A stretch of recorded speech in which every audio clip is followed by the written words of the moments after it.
Well, hello again. It's time to take a look at what we've seen in the volatility and craziness of these markets of the past week. I'm Susan Littlefield. PJ Conradt is joining us from Tredas, and it has definitely been one of those weeks where you have to sit back and kind of shake your head and go, okay, what next? Well, more rain most likely for the last, how these last couple weeks have been going anyways, and hopefully higher markets too. I mean, you look at the week we've had, and it's been frustrating from a farming standpoint, but also exciting from a price action standpoint. So hopefully at some point those two collide and you're in a good spot and everyone's happy. The problem is it doesn't look like with some of the pictures we've seen out east of areas that typically don't prevent plant, and all of a sudden we're going to be in a very serious situation and unprecedented territory as well.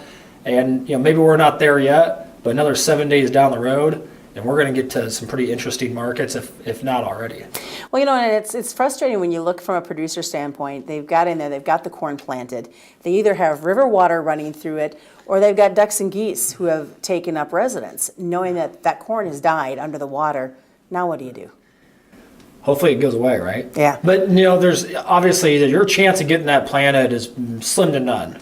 And so if it's already planted, you don't have a ton of options out there. You take your replant money, but you're not going to get any replant in.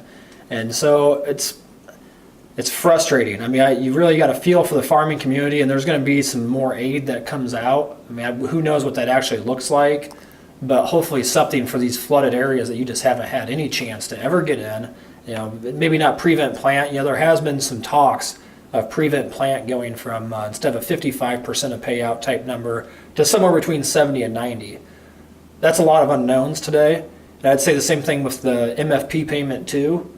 There's so many unknowns, and you throw that on top of a high market and also terrible weather. It's like, on one hand, you want to tell the government, just show us what we got, we can deal with the knowns, but all these unknowns create more anxiety in a profession that's already highly stressful and anxiety this time of year anyways. Well, having said that, we're in a time where this isn't a normal year for anybody in getting crops planted all across the U.S. Usually we'll see pockets, but we've got producers from one end of the country to the other.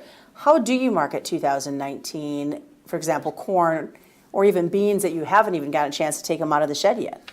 I think you got to look at, if you haven't planted any corn, you haven't planted any beans, but you still anticipate to, I would be an option user there. Maybe use some straight hedges. If you got a brokerage account, use your hedges with the thought that I'd buy calls on top with the thought that, hey, in 2 months from now, this market's going to shift itself out. Now, whether that's a 10, 20 cent drop or a 40 cent drop, I mean, markets just don't run straight up.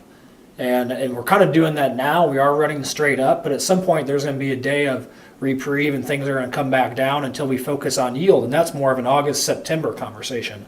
And I always tell guys, this year feels like it has legs from a yield situation and a prevent plant. The last 4 years, when we sit here and talk about drought, it's easy to get caught up in that, but realistically, we know these hybrids can withstand hot, dry weather now for prolonged periods of time. But can they withstand wet feet and cold weather? That we don't know. And so the yield conversation will happen August, September.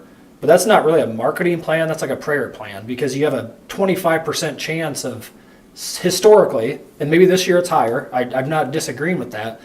But you still got to be proactive in this time frame of saying, I'm profitable at 450, and I can always roll that out to a 20/20 hedge on corn. And if that's your worst case scenario, even if we're inverted 35 cents today and it's 4.15 for next year, okay, not a great scenario, but not the worst thing that's ever happened to your farm. When the last 4 years, some of your best opportunities have been 4.15 to 4.30.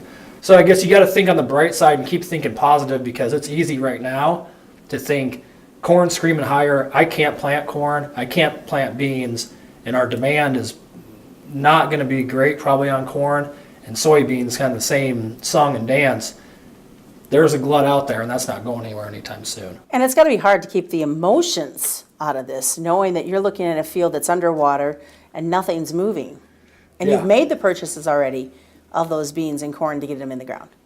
Had some of these conversations this week with guys just beside themselves. As you know, kind of the throughout Nebraska, we caught large rains last weekend, and some fields that we thought, okay, great, they're planted, not great conditions, but they're in the ground. Wake up Monday morning and they're underwater. And so you spend all this time thinking, if they spend more than 48 hours underwater, what's that going to do to yield? Yes, it's going to be something, but it's not what it was. And so that's devastating knowing that. Now you got to kind of rely on your crop insurance and hope it's not a cure-all, but it's a fail-safe. You hope at least get through, you hate to say get through, but get through this year and know that if we have this problem across the whole Corn Belt, you're going to have opportunities at higher prices next year. And eventually this wet pattern is going to break. We've been in it since December, and what's it, June now? 6 months of wet weather. At some point we're going to break and hopefully get back to a normal pattern. And they're talking last half of June, but it seems like every week that passes, we kick that dryness out another week. So we'll see what it actually brings. Whoever would think you'd have to put a meteorology hat on to be a commodity guy.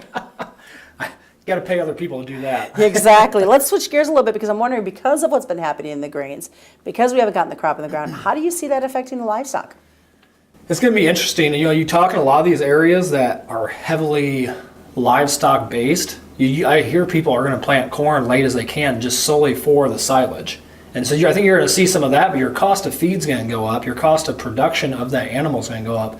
Eventually, price, I think, will have to react to that. And it's all a supply and demand thing, same as corn and soybeans right now. It's a supply thing. And so if you flip over to the meats, and it's like pork, we're going to export a lot of that because African swine flu is taking up so much. Mm-hmm. So does beef and chicken, do we use more of that domestically because we're not tied to pork like China is? And that's going to be the biggest thing, and probably gives us a lift price-wise, ideally, is we're going to eat more of other animals while we export our pork. And as long as we can keep our pork safe, U.S. agriculture will be in a good spot.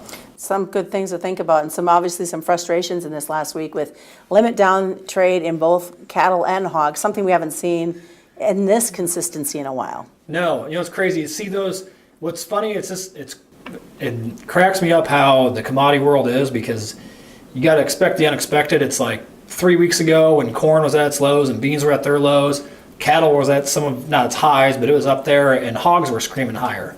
And so now we fast forward 3 weeks and we got the exact reverse thing. And it's like anything, you just got to ride the wave, because we're still going to do this. No matter how much you think we're going to do this, it's always going to be an up-down trend. And so the biggest thing I can tell guys is, as easy as it is to be depressed and kick yourself while you're down, don't do it, and keep trying to find the positives every day and the little things that make you happy.